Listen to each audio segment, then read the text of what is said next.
Welcome back to Jersey Matters. Just like the small business owner you heard from in the last segment, many small business owners in New Jersey are waiting for federally backed loans.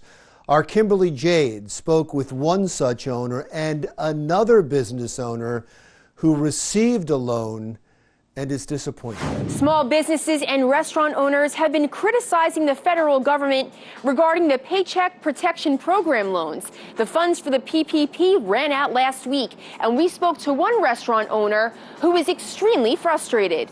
The PPP loan is a loan through the government that is 2.5 times your average monthly payroll. From the moment that the funds hit our bank account, we have 8 weeks to spend that money in order for it to be forgivable. Restaurant owner Neely Robinson says it was a blessing that the loan was approved, but not a blessing in how quickly she received it.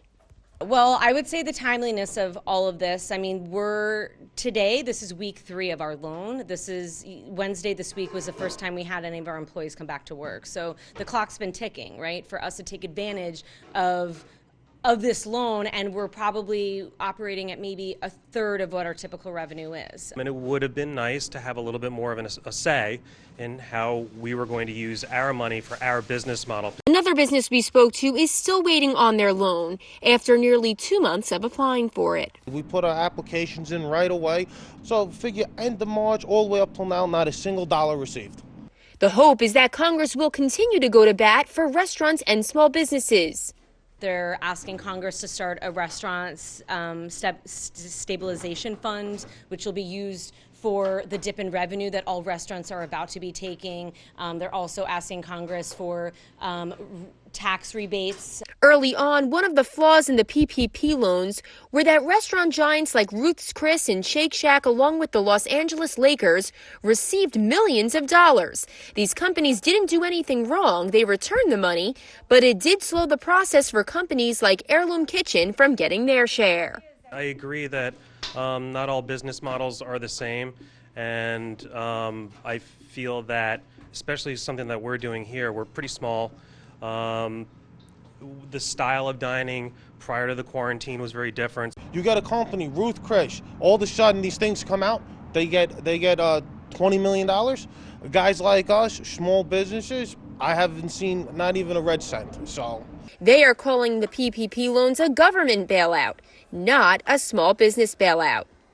Essentially, what's important to the government was to take people off of unemployment so that they can then come back to the to everybody and say, hey, the economy is trending in the right direction. The 75% of this loan must be spent minimum on payroll in order for it to be forgiven. So we actually are forced to take back onto payroll our whole entire staff. That includes the front of house staff, that are servers, our managers, our back waiters, hosts, people that we're not functioning right now. The public's not allowed to come into our facility. So I'm paying them to sit at home and not do anything. One day at a time is the only way for businesses like Heirloom Kitchen to determine their financial future.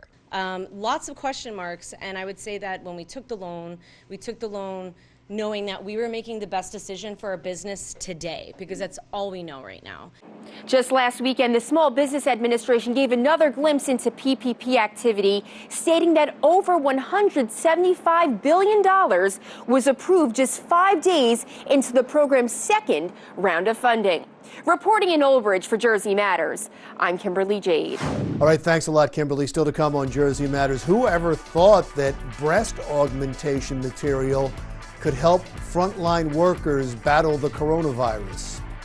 But it is. We'll explain when we come right back.